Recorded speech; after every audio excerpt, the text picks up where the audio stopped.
Godfall is a next-generational launch title directly made for the PS5, but it was also made for PC, and unfortunately, it left us feeling pretty mediocre. So let's talk about it.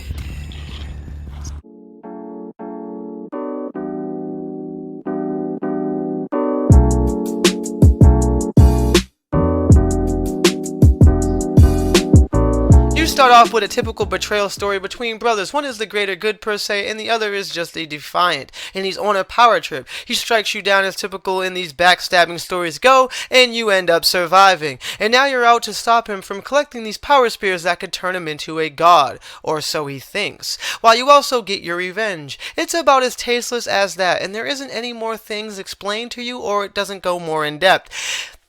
You just kind of end up going along with it. The story is doo-doo chips with no sides of butter. Moving on, the game at its launch state was a pretty rough around its edges, and there was memory drain glitches going on that would cause the game to stutter and frame freeze every time you're picking up items. However, with patches, that has been fixed to an extent. Also, the game features bare bones minimum content, which the devs are highly aware of and are releasing several free updates to the game that will help fix and add replayability with features. Some say that should have already been included in the game. For example, there are two doors in your main courier that will not open even after finishing the game, which leads some to believe that those were cut content or are going to be a part of this upcoming free DLC patch updates. There is also going to be paid DLC upcoming in mid-2021. There is no microtransactions or anything like that of this game. It is not a games as service as they keep on portraying and saying to the public.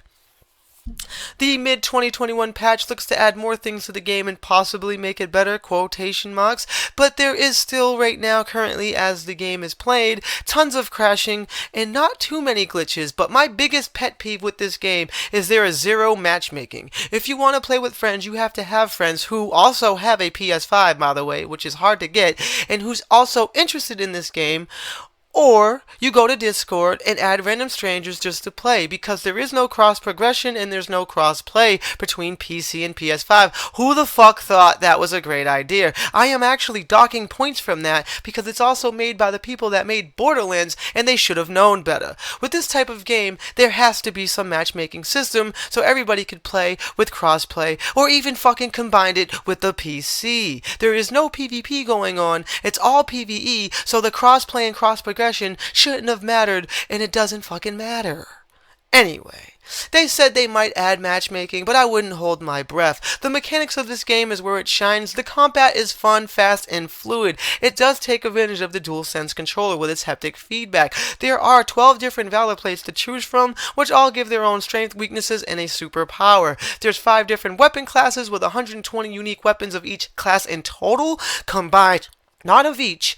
The game does shine in this area for sure. Also, the game's graphics do shine bright on the PS5. The environments, although there's only 3 of them, look fantastic in 4K on the PS5 with the 60 frames per second. The gameplay is buttery smooth, and I do love and enjoy the shimmering and glimmer effects that the polish was put onto. If anything, the graphics and gameplay was probably spent the most money on and was worked the most hardest here. There is a leveling up system with 50 being the max, an interesting crafting upgrade machine, and there's a path where you can mix and mash your own builds, and you can pick different skills and to your heart's content. That really makes you come up with your own build, something crazy, and you can always reset and start from scratch. And I don't mean start from scratch at level 1, I mean reset your skills and rebuild your character.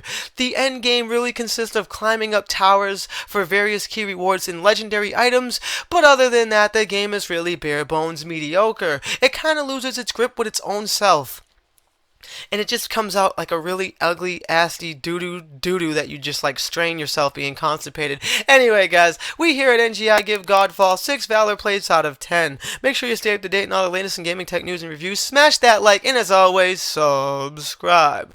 God bless and peace.